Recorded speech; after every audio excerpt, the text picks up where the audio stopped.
Selamat datang di Beetle Channel, semoga kita bahagia. Jangan lupa subscribe, like, komen dan share agar channel ini semakin berkembang. Terima kasih. Novel Kekuasaan dan Kekayaan, Bab 172. Nyonya Wu tercengang. Sebelum dia menjawab, Kepala Wu bertanya, "Anda sedang berbicara tentang Ketua Xiao Dong?" Xie Huilan terkejut dengan reaksi mereka. "Kepala Wu, Anda juga pernah mendengar tentang dia?" Jawab Kepala Wu, "Saya mendengar tentang dia dari istri saya. Namun tempat kerjanya memiliki peraturan ketat mengenai kerahasiaan, dan dia tidak memberitahu saya detailnya." "Ketua Xiao Dong adalah temanmu?" Xie Huilan mengangguk. "Saya ingin tahu lebih banyak tentang kinerja di tempat kerja." "Haha, tapi karena kamu tidak boleh mengungkapkan banyak hal karena peraturan, tidak apa-apa." Kepala Wu terdiam beberapa saat dan menggunakan kakinya untuk menyenggol istrinya.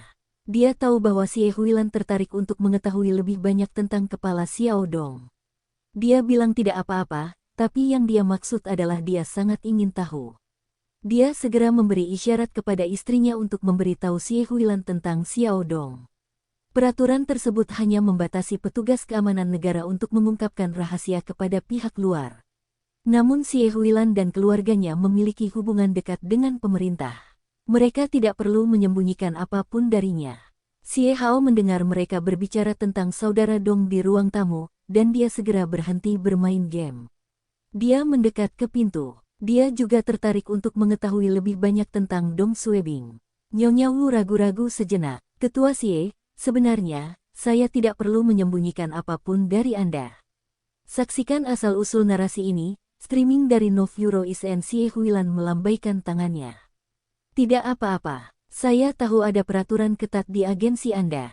"Haha, aku bertanya tentang Xiao Dong karena aku tahu dia baru masuk dinas pemerintahan beberapa bulan. Bagaimana dia bisa dipromosikan menjadi wakil kepala seksi begitu cepat?" "Dia tidak memberitahuku apapun tentang hal ini." Xie Huilan tidak mengenal Dong Suebing dengan baik. Dia hanya mengetahui bahwa dia bekerja sebagai wakil kepala kantor urusan umum dan berpangkat wakil kepala bagian. Dia tidak memiliki dukungan apapun dan hanya warga sipil biasa. Dia hanya ingin tahu tentang Dong Suebing. Nyonya Wu tertawa. "Dari apa yang saya lihat, tidak ada masalah dengan promosi ketua Xiao Dong. Semua orang di cabang tahu siapa kepala Xiao Dong. Semua hal yang dia lakukan untuk cabang dapat ditulis menjadi sebuah novel. Sebuah novel fantasi." Xie Huilan mulai tertarik. "Oh, beritahu aku tentang itu." Nyonya Wu berpikir sejenak dan berkata, "Suatu ketika, kantor kepala kantor umum terbakar, dan ada beberapa dokumen penting di dalamnya. Api menyebar sangat cepat dan seluruh kantor dilalap api. Tidak ada seorang pun yang akan selamat dalam kebakaran itu. Tapi kepala Xiao Dong adalah satu-satunya yang berani memasuki kantor untuk mengambil dokumen itu." Xie Huilan mengangguk. Dia pemberani. Nyonya Wu sangat mengagumi Xiao Dong. Kejadian ini hanya menunjukkan keberanian dan keberanian ketua Xiao Dong. Namun hal-hal setelah kejadian kebakaran tidak dapat dijelaskan. "Agensi kami mengadakan turnamen sepak bola. Selama pertandingan, lawan kami mendapat hadiah penalti di menit-menit akhir. Tidak ada yang yakin bisa menyelamatkan penalti itu kecuali kepala Xiao Dong. Dia melangkah maju dan mengajukan diri menjadi penjaga gawang. Bola mengarah ke pojok atas gawang, dan berhasil diselamatkannya. Keesokan harinya, pada menit-menit terakhir pertandingan sepak bola, ketua Xiao Dong digantikan ke lapangan, dan dia mencetak gol kemenangan di detik terakhir pertandingan." Xie Hao keluar dari kamar dan bertanya, "Kakak juga tahu cara bermain sepak bola?" Nyonya Wu memandangnya dan tertawa. "Chief Xiao Dong tahu lebih banyak daripada bermain sepak bola. Seorang pemimpin lama dari keamanan negara datang ke cabang kami untuk berkunjung.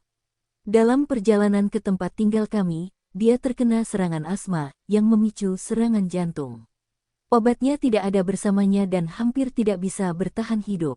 Tapi kepala Xiao Dong muncul dan merogoh sakunya dan mengeluarkan obat asma dan serangan jantung. Di lain waktu, cabang kami menangkap orang yang salah, dan orang yang ditangkap secara kebetulan adalah keponakan pimpinan biro kota kami. Ini adalah kejadian serius, dan tidak ada yang bisa menenangkan pemimpin tersebut. Pada akhirnya, pemimpin cabang kami memanggil kepala Xiao Dong untuk meminta bantuan, dan dia hanya membutuhkan beberapa menit untuk menyelesaikan masalah ini. Kepala Wu belum pernah mendengar semua cerita ini dari istrinya. Dia merasa cerita-cerita itu sulit dipercaya dan menyenggol istrinya. Jangan melebih-lebihkan ceritanya. Xie Huilan berkedip. Kedengarannya seperti cerita dari novel fantasi. Nyonya Wu tertawa. Tapi itu adalah kebenarannya. Saya telah melihat banyak kejadian dengan mata kepala sendiri. Saya juga tidak mengerti mengapa Ketua Xiao Dong begitu cakap. Sekarang, siapapun yang menyebut dia di cabang kami, mereka akan memberikan acungan jempol. Semua masalah akan terselesaikan jika Ketua Xiao Dong muncul. Xie Huilan memandangnya. Xiao Dong benar-benar bisa menyelesaikan semua masalah. Nyonya Wu menjawab dengan tegas. Aku tidak berbohong. Dia benar-benar bisa menyelesaikan masalah apapun tanpa masalah apapun. Xie Hao bertanya dengan ragu. Saudara Dong benar-benar mampu. Kepala Wu juga ragu. Apakah itu benar? Tentu saja. Jawab Nyonya Wu. Jika tidak, bagaimana Kepala Xiao Dong bisa dipromosikan menjadi wakil kepala SXI setelah beberapa bulan? Dia benar-benar punya kemampuan. Saat dia dipromosikan, banyak orang yang tidak senang dengan keputusan ini. Tapi sekarang, setelah Kepala Xiao Dong menyelamatkan cabang itu beberapa kali, tidak ada yang berani meragukannya. Jika Nyonya Wu tidak melihat apa yang dilakukan Dong Suebing dengan matanya sendiri, dia juga tidak akan mempercayai cerita tentang dia. Apalagi setelah melihat apa yang dilakukan Dong Suebing, dia masih merasa hal itu sulit dipercaya. Xie Huilan tertawa. Haha, ini sangat menarik. Setelah Kepala Wu dan istrinya pergi, Xie Hao menatap adiknya. Kak, kamu percaya dengan apa yang dia katakan? Xie Huilan tertawa. Menurutku dia tidak berani berbohong padaku. Wow, kakak Dong sangat cakap. Saya pikir dia hanya pegawai negeri biasa. Xie Hao tidak menemukan sesuatu yang istimewa tentang Dong Suebing. Kecuali trik sulapnya. Xie Huilan berpikir dan tersenyum. Beberapa orang mungkin terlihat biasa saja, namun bisa mendapatkan hasil yang luar biasa. Masih ingat kejadian saat saya terjatuh ke sungai. Kenapa Xiao Dong tiba-tiba muncul entah dari mana? Kenapa dia membawa pisau buah untuk memotong rumput laut? Haha, trik sulap tadi. Apa maksudnya itu sihir? Xie Hao tercengang. Perempat Departemen Berita. Setelah membeli pemanas listrik dari supermarket, Dong Suebing menunggu di KFC 24 jam terdekat. Setelah menunggu beberapa saat, dia menerima telepon dari Xie Huilan yang memberitahukan bahwa tamunya telah pergi. Dia segera mengambil pemanas listrik dan berangkat ke rumahnya. Ketika dia sampai di kediaman Xie Huilan, dia menarik napas dalam-dalam beberapa kali untuk menenangkan diri sebelum memasukkan nomor unit ke gerbang keamanan. Setelah Xie Huilan membuka kunci gerbang, dia perlahan berjalan ke atas. Dia khawatir jika Xie Huilan akan membantunya mengatur transfer. Apartemen Xie Huilan. Xie Huilan membuka pintu untuk membiarkan Dong Suebing masuk. Haha, kamu terlihat lelah. Terima kasih banyak. Tidak apa-apa. Dong Suebing meletakkan pemanas listrik di dekat dinding. Apakah model ini cocok? Oh, ini merek yang mahal. Berapa harganya? Aku akan membayarmu. Ah, biayanya tidak banyak. Anda tidak perlu membayar saya. Sebelumnya kamu membelikan pakaian untukku. Bagaimana saya bisa membiarkan Anda membayar kali ini? Xie Huilan mengeluarkan beberapa catatan dari dompetnya. Saya tidak tahu berapa harga pemanas ini. Ini, ambillah. Jangan memaksaku mengulanginya, oke. Setelah menolak beberapa kali, Dong Suebing menerima uang tersebut. Xiao Hao kembali. Xie Huilan mengangguk. Saya memintanya untuk kembali mengerjakan pekerjaan rumahnya. Ayo, duduklah. Dong Suebing memperhatikan Xie Huilan telah mengganti pakaiannya. Dia mengenakan kaos dan celana kasual. Dia berpakaian santai dan mengenakan sandal wol. Dong Suebing tahu Xie Huilan seharusnya tidak mengenakan pakaian ini ketika dia bertemu Kepala Wu dan istrinya. Fakta bahwa dia mengenakan pakaian ini sekarang memberitahunya bahwa Xie Huilan memperlakukannya sebagai seseorang yang dekat. Dong Suebing merasa lega dan memastikan bahwa Sister Xie tidak mengetahui tentang insiden stalking tersebut. Xiao Dong ya. Xie Huilan memandangnya dan tertawa. Haha, aku baru saja mendengar banyak tentangmu. Anda masih sangat muda dan telah mencapai banyak hal. Tidak heran Anda dipromosikan begitu cepat. Prestasi saya tidak bisa dibandingkan dengan Anda ketika saya bergabung dengan dinas pemerintah. Tidak, aku bahkan tidak bisa dibandingkan denganmu sekarang jika aku mempertimbangkan masalah yang kamu selesaikan untuk cabangmu.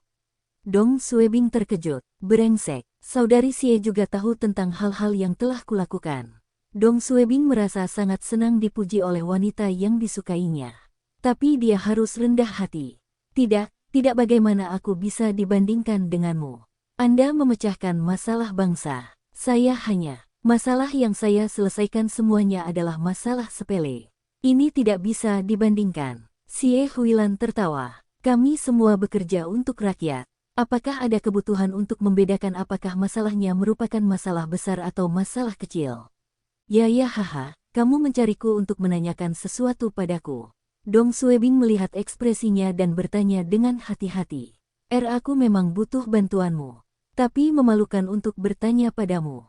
Xie Huilan melambaikan tangannya. Apa yang perlu dipermalukan? Beritahu saya. Dong Suebing mengatur kata-katanya dalam pikirannya dan berkata, Suster Xie, saya telah bergabung dengan keamanan negara selama hampir 5 bulan sekarang. Tapi menurutku lingkungannya tidak cocok untukku. Dong Suebing tidak akan mengatakan bahwa dia menginginkan transfer karena dia tidak dapat dipromosikan. Jika memungkinkan, bisakah kamu membantuku untuk dipindahkan ke keamanan publik? Saya pribadi lebih menyukai lingkungan di sana karena saya bisa melayani masyarakat di garda depan. Ini jauh lebih baik dibandingkan saat saya melakukannya sekarang. Xie Huilan mengerutkan kening. Anda ingin pergi ke keamanan publik? Dong Suebing mengangguk. Saya tahu sulit untuk mengatur hal ini. Bagaimanapun, ini adalah transfer antar lembaga. Saya juga tidak perlu memegang posisi kepemimpinan. Saya bersedia menjadi petugas polisi setingkat wakil kepala seksi. Itulah yang diinginkan Dong Suebing. Akan sulit baginya untuk mendapatkan peran pemimpin karena mungkin tidak ada lowongan saat ini. Yang dia inginkan hanyalah masuk ke dalam keamanan publik, dan dia akan bisa naik pangkat dengan kemampuannya sendiri. Xie Huilan tidak mengucapkan sepatah kata pun dan terus menyesap tehnya. Jantung Dong Suebing berdebar kencang. Apakah itu terlalu sulit? Saudari Xie tidak dapat membantunya. 1 menit lewat. Bersambung, terima kasih telah menyaksikan dan mendukung channel ini.